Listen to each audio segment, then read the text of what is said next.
Hello, this is Ankita, and here we are going to study about microbes in human welfare.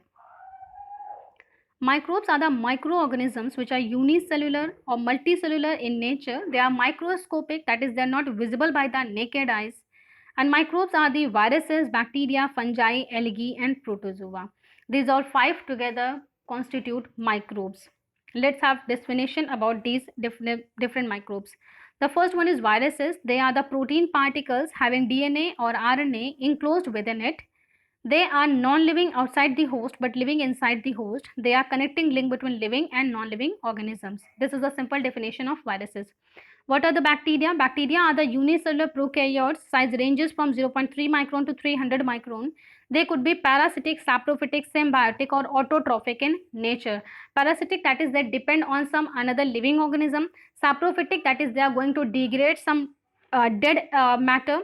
And symbiotic, that is, they are living in a mutual relationship, in mutual relation with other organism. And the fourth one is autotrophic, that is, they can synthesize their food by themselves. Bacteria have really a very huge range in itself. There are very various types of bacteria present on the earth, and they are really present in every atmosphere where life is not possible. Still bacteria is possible over there. Now the third one is fungi. Fungi are the eukaryotic heterotrophic microbes, unicellular to multicellular, and yeast is the only unicellular fungi. Fungi are heterotrophic, that is, they can't synthesize their food by themselves. They depend on another microbes, on another organism for their food. Now the fourth one is algae. Algae are the unicellular eukaryotic phototrophic microbes, as they have chlorophyll to perform photosynthesis. Right. So algae is phototrophic, but fungi is heterotrophic. Now the third one is protozoa, which is also eukaryotic, which is also unicellular, but it has heterotrophic to autotrophic in nature. So bacteria and protozoa, they both are heterotrophic to autotrophic in nature. Heterotrophic protozoa, for example, Entamoeba histolytica, which is heterotrophic, which act as a parasite in humans gut, but autotrophic, as for example Euglena, which act as autotrophic. It has a chlorophyll to synthesize its own food, right? So there are various things that I have shown here, that what are the benefits that we get from microbes. So we get fertilizers, we get antibiotics, and we get dairy products. Now there are different welfares, there are different benefits that we get from microbes are as follows. The first one is microbes in household. Second one is microbes in industry. Third is microbes in antibiotic production.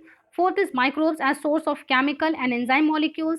Fifth is microbe in sewage treatment. Seventh is microbe as biofertilizer. And eighth is microbes in biogas production.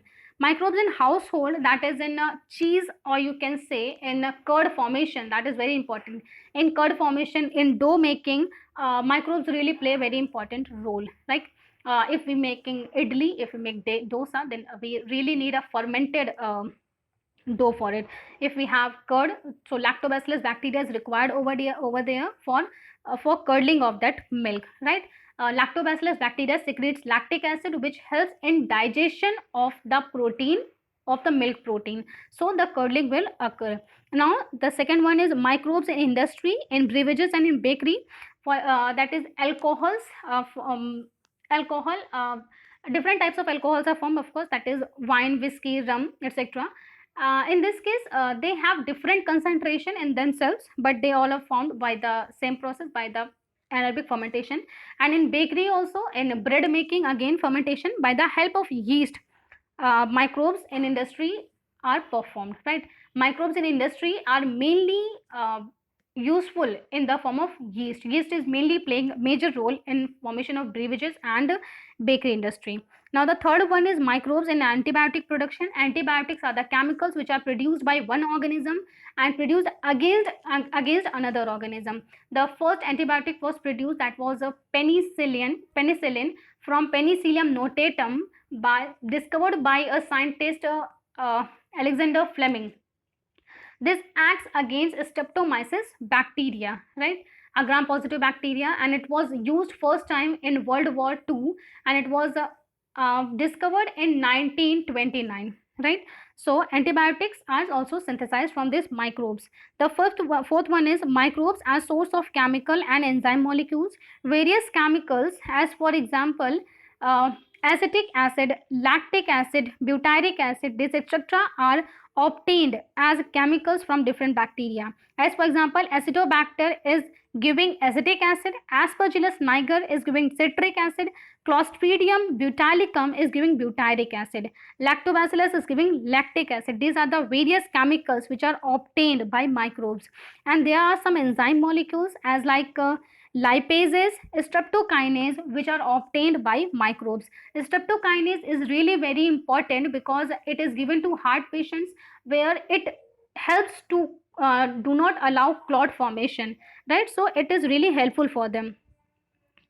Now the fifth one is microbes in sewage treatment. There are various microbes which help in sewage treatment. That is, the sewage is the water which is drawn by the drainage system into the river, and that is really very contaminated because there's various household waste and there's industrial waste, there's factorial waste. So the waste that is transported via drainage system to river, that is treated by microbes. That treatment is done in two steps. The first is primary treatment and the second is secondary treatment. In the primary treatment, that is only physically treated, that is filtered by a sieve, like where the major content are removed and only liquid portion is allowed to move further. The liquid portion that will be poured into a container having anaerobic condition, where the microbes will flourish and they will cause degradation of all the organic matter present in that container, and they will lead to production of some biogases also. That biogas can be utilized further, and this water will be treated with some disinfectant and will be allowed to flow into the river for further supply to houses, right? So microbes in sewage treatment really plays a very important role. Microbes in a biocontrol agent, there are some microbes as for example Bacillus thuringiens. Bacillus thuringiens is the bacteria which have a chemical, which have a protein that gets, that if that bacteria gets eaten by a particular larva, it called the death of that larva. So this bacterial Bacillus thuringiens gene is taken and that is inserted into the cotton plant. So that has generated a bt cotton crop, that is a genetically modified crop. And if insects, if larva, if butterfly used to feed on that leaf, so that leaf, that particular gene will get activated, that will secrete protein, and that protein will get degradation, will dead of that particular larva. So it really helps as a biocontrol agent also. Microbes as biofertilizers, that is it is going to act it is going to add various elements into the soil, which enhances fertility of the soil. For example, there are various nitrogen fixing bacteria, there are various uh, nitrifying bacteria which plays a very important role in nitrogen cycle. So these biofertilizers, these microbes are going to provide nutrients into the soil which will enhance the growth of the crop, right?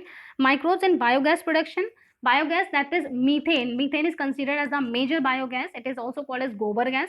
So in biogas production, we have to take some organic content, which is waste, and some, of course, cow dung. You can also take cow dung, and then we add some water, then we allow it anaerobic conditions, we let it to leave it for months, and after 1 month the fermentation, that anaerobic respiration will take place over there, and methanogen bacteria will lead to formation of methane gas.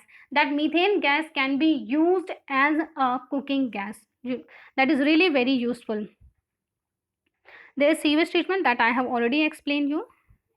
And there are some microbes in human welfare, that is of course, that I have told you: lactobacillus, lactococcus yeast, saccharomyces in bakery industry, in beverages yeast, again in sewage treatment, Anabaena fusidium, and in biofertilizers, Hibiscus and Bagiatova, right? Okay, thank you so much. So here my slide ends, and I hope so it was useful for you. Thank you so much.